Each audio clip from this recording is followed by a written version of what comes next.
In today's video, I'm giving you some tough love. You need to hear this. This is the reason, the real reason why you can't stick to a gym program, why you're not committing to getting fit, and why you always fall off track. Like the real reason why you're not making it happen.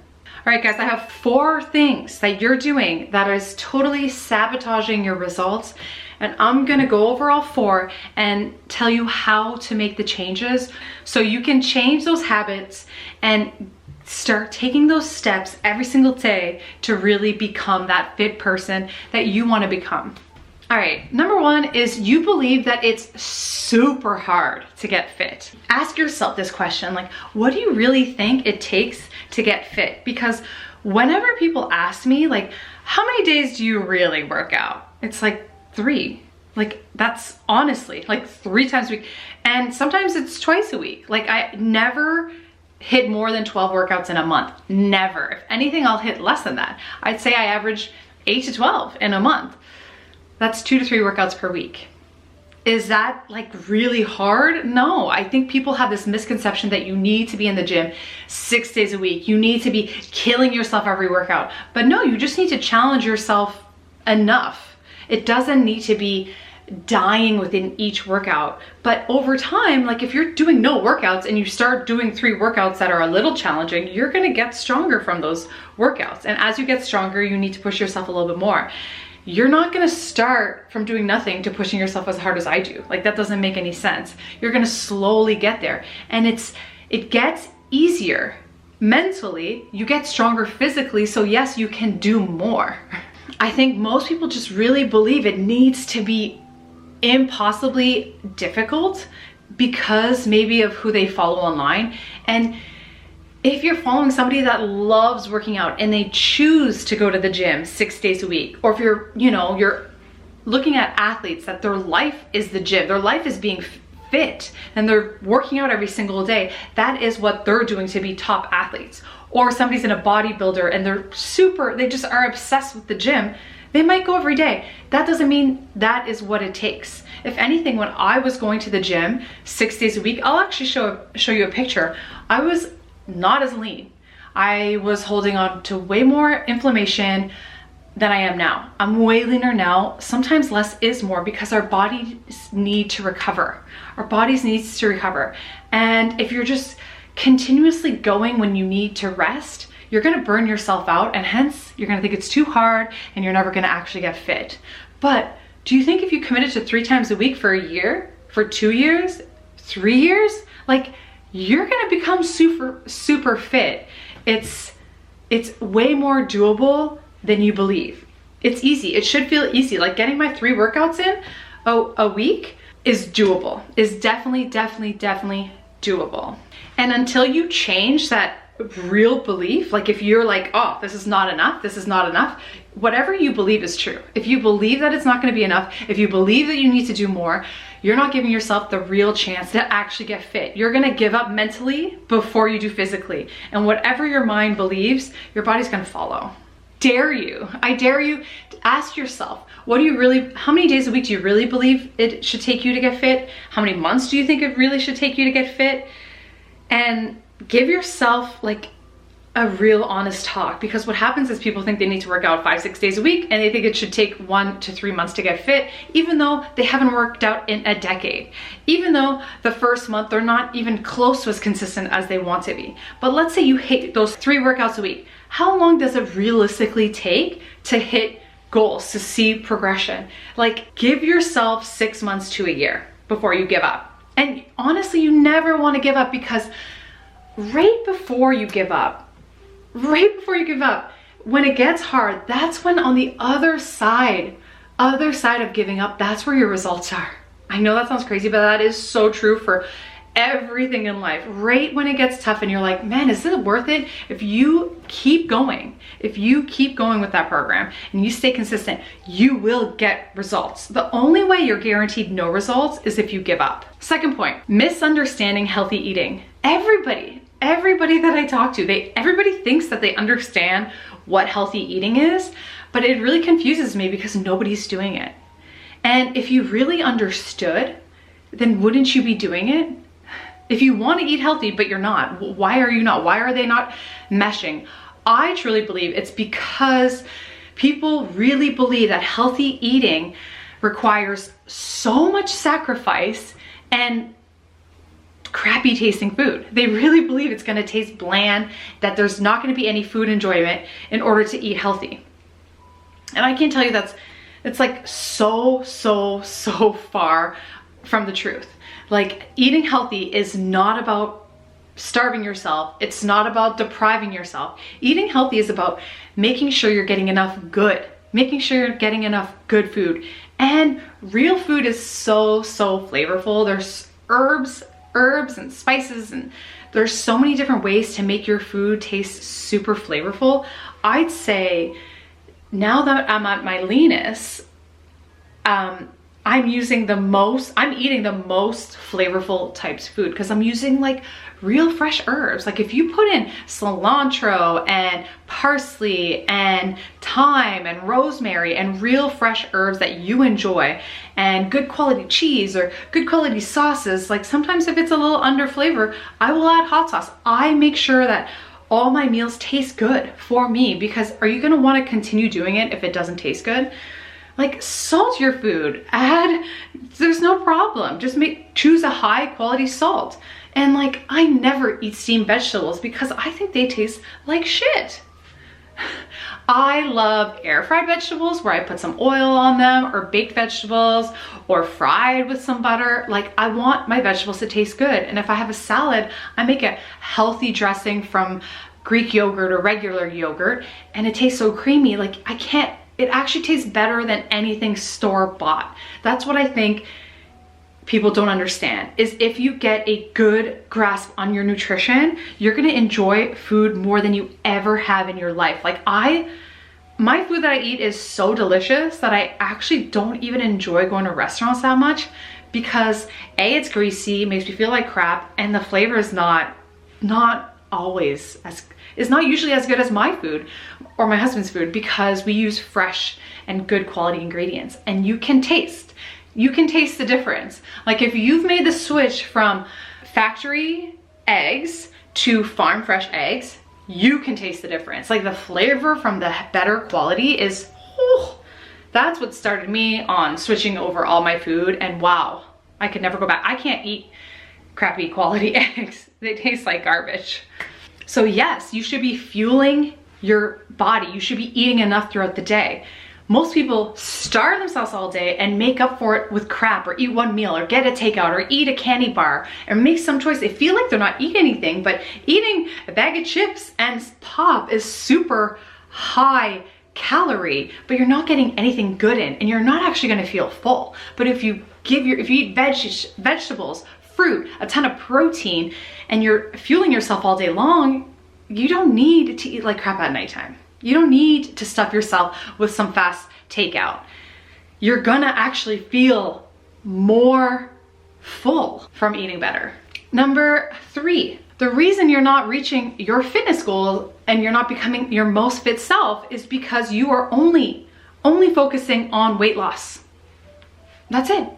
There are so many reasons why somebody should work out. And if you only have one reason, that's not really gonna keep you motivated and inspired to go week after week, month after month, to keep it into your daily routine. Most of the time, if I only focus on weight loss, I would not be going into the gym because I don't want to lose weight, right? So that can't be your only focus. You need to understand all the health benefits of exercise. And there are so many, way too many for me to even mention. I don't even think we understand how healthy it is for our bones, our digestive system, our brain. Like, it helps everything.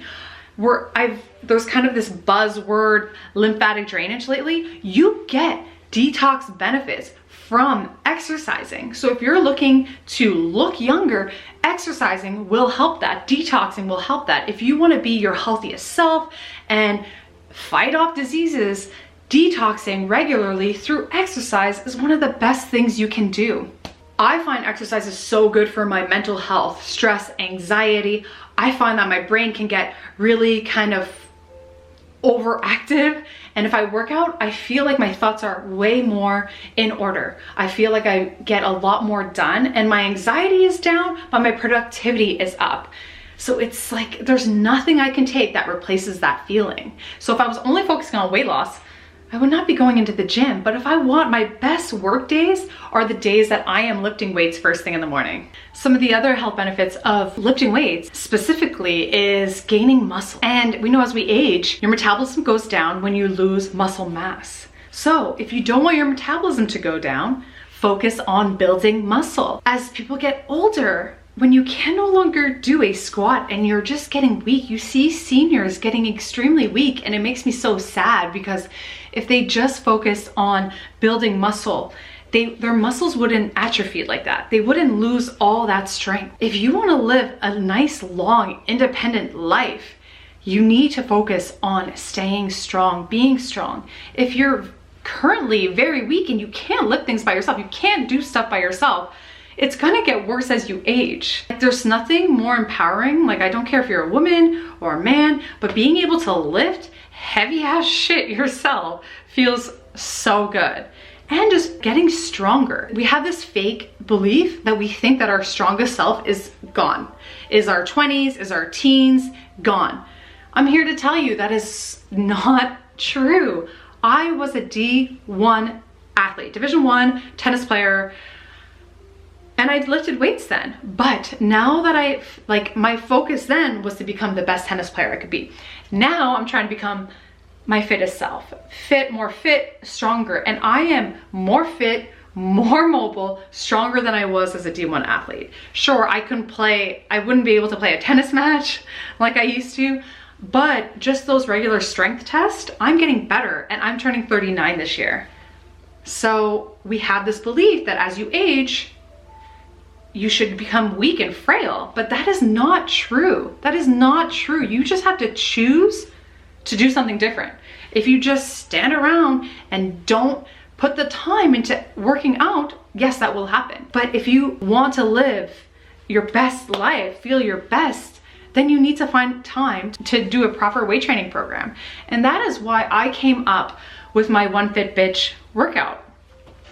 After years of training clients, most people can commit to 3 times a week. And I realized that people don't need to do any more than that. That's when you kind of get burnt out.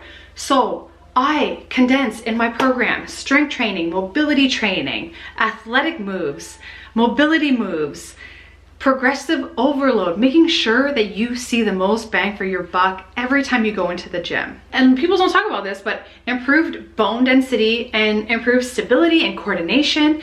Like, unfortunately, every year I hear about people really hurting themselves from bad falls. And if you are working on your fitness, your stability, your athleticism, which you do in my program, which you should be doing in any proper strength program, those things don't hurt you as much. My 70-year-old client just took a bad fall this winter. They told me that they think that if they hadn't been weight training for the last 10 years, that could have broken something. But it didn't, because our bones get denser, or we can handle falls better. Like, we don't realize how much weight training helps us. We can recover from injury faster. We can recover from surgery faster. We have a higher immune system. We get healthier faster when we're sick. Like, it helps in all aspects of life. It's not just about weight loss. And I can tell you that if you try to find multiple reasons of why you work out, write them down, put them somewhere. When I change my focus from weight loss to building muscle, becoming strong AF, and just getting better as I get older, really having a long, healthy, fit life, it's been so motivating, so motivating. And I've been in the gym for a long time. And if you want to be in the gym for a long time, that is what it takes to become a fit person, is consistency over time, consistency over years. My most fit clients have been with me for years. It doesn't happen overnight. But if you want to dedicate your life to it, find a way to include it into your life, you need to find more than one reason to do it. It can't be so vain. Vanity will only get you so far. Sure, it's nice. Sure, after I do a workout, I'm like, ooh, you know, I feel like I look good. That helps. For sure, it's motivating, but it's not what gets me into the gym week in, week out. My last point, which I think will help you in every single aspect of your life, is negative self-talk. And it doesn't just come with to weight training, but it also can have something to do with your nutrition.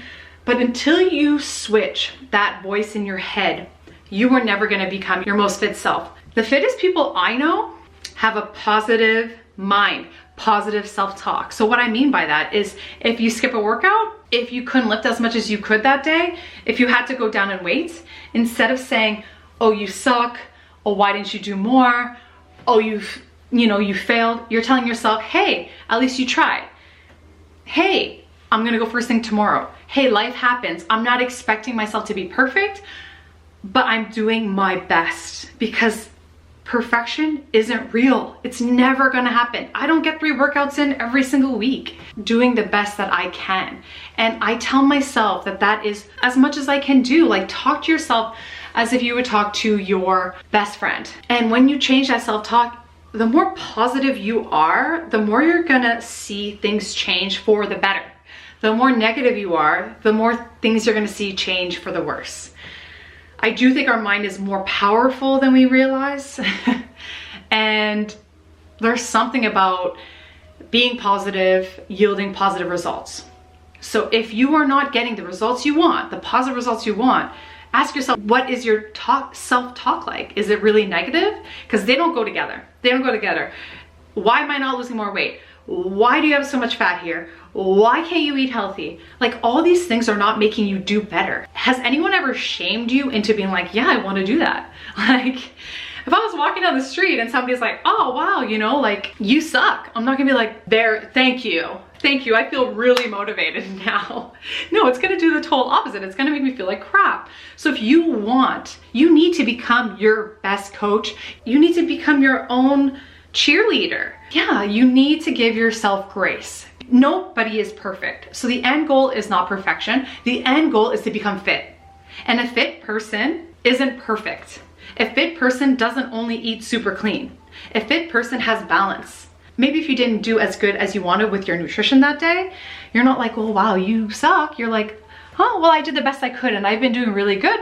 And that's one day, no big deal, move on. What I tell myself now often is, like, if I had bigger portions than I wanted to, or if I was having a craving that I gave into, I'm like, my body obviously needed that, needed more calories. Maybe I underfed it, maybe it was missing some sort of nutrition.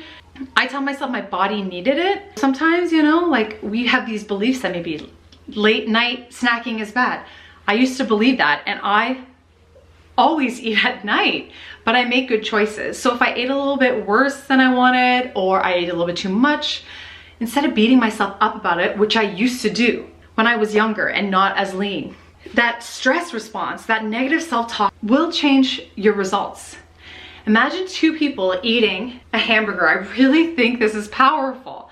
One person eats the hamburger, says, wow, my body needed that. I feel fueled now. I feel satisfied. I'm ready to go kill it in the gym.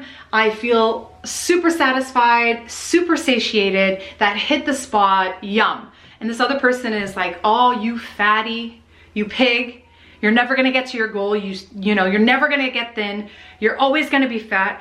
Who do you think has a higher stress response from eating that hamburger? And stress brings up your cortisol, cortisol holds on to fat.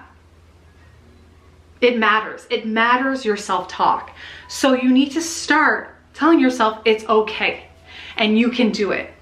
Go to the gym, try your best. Okay, go and try 10 minutes. I lie to myself all the time, I'm not always in the mood. Go do 5 minutes, go do 10 minutes, see how it feels. If you truly need a rest day, you take a rest day and say, hey, good job. You went and tried, but you needed to stop. Good job, no problem. We're gonna try again tomorrow. It could be hormonal, like especially women, our hormones. Week to week to week to week, it's like, it's gonna say a horror film, but that's a little dramatic. Sometimes it feels like that, you know? You can't expect to be like killing it in the gym every single week. For me, I know I have 2 good weeks where I'm gonna have probably 2 good weeks of workout. And then after that, I'm gonna do the best that I can. And now I tell myself, good job, I tried my best. And I'm gonna eat a little extra calories because right before our period, we burn more calories, we need more calories, we have more cravings. That's okay. You don't need to be perfect. Have a little bit more food. There's no big deal. But if I'm saying you suck and you're a fatty, I'm going to feel stressed out, feel bad about myself. And usually when people feel shame, they don't react in a positive way. It actually makes them worse. So if you say, you know what, it's fine, no big deal, you did the best you could, a little bit is okay. Give yourself that room to not be perfect. I feel like I could talk about this all day, but just, you need to make it manageable. You need to realize that becoming fit is not this unattainable thing. Anyone can do it. You're listening to this, you can do it. Anybody can do it. I don't care where you're at today. I don't care how old you are. You can do it. You just need to change your belief system. If you don't believe you can do it, you're never gonna do it. If you believe you can do it, you can do it. And the next part is educating yourself, getting the proper program, and start. Start now, doing a bit better than you did yesterday. Start now. Make it a bit more manageable. Make it something you can do for life. Because what happens is people cut too many calories, go way too hard too soon in the gym, and are so strict with their self-talk that it's just a recipe for failure. And fit people have manageable goals. They know what they actually can hit every week. I know I can only work out every week. If I do more, I feel burnt out, unmotivated, and I'll suffer the next week. I know I'm gonna eat really healthy meals, but I need something sweet every single day, multiple times a day. That's what I know. And so I do that. And I've been working on, and I've worked on my self-talk. It took time, it didn't happen overnight, but now when I want a burger, I have a burger and I'm like, yes, I gave my body what it needed. I feel fueled. I'm ready to hit the gym. I obviously was craving this for a reason. Do the best you can, but be very aware. If you're being negative, try to at least be neutral. And I have a video on this actually that I can link maybe here about how to change your talk. Whatever you believe is true. And I've read some really, really fascinating books on how powerful your mind is. For reference, I think it's The Power of Placebo. I'll link it in my comments, by Joe Dispenza, and how what your mind, whatever you really believe, is going to become your reality. So if you think you are overweight and can't eat healthy, you're kind of putting yourself in that box to never get out. I used to believe that I was a naturally overweight person, and if I allowed myself to eat what I wanted, I would just gain a ton of weight. I changed that. I changed that mentally, and it showed physically. I hope that's not too out there. The thing is about getting fit, it's not just about the physical, it is about the mental. I hope you can take some takeaways there. And if the self-talk one isn't there for you yet, that's okay. Start with what you can today. Maybe today you can just change your thoughts on weight training and the benefits of that. And maybe that'll inspire you to be more consistent. Or maybe the nutrition is something that's more reasonable for you. Start with one and add in time, it becomes easier. You need to take manageable steps instead of overwhelming yourself with big expectations. If you are still talking to yourself negatively, don't be angry. Just be aware and slowly start to change it. You can do it. I know you can do it. Thank you so much for tuning in. I am going to make 2025 the year that you get in the best shape of your life. So make sure to subscribe. Share this with a friend. Share this with a friend that's been struggling. Share this with a friend that doesn't think that they can do it. Share this with your bestie that you want to work out with. Go check out my other videos. It's all there to help you get better technique in the gym, get stronger in the gym, have better cueing. And also I'm talking about just videos like this that help you understand how to actually get there, how to change your mindset, how to actually become the most fit version of yourself. Under my playlist, there's an educational section, there's workout with me section, and there's a vlog section. So go learn, go learn. There's even a food section. Take the time, go learn. I have so much good information to help you get in the best shape of your life. But make sure you follow along. I am posting a new video every single week for 2025. Let's become fit bitches together. Thanks so much for tuning in. Bye.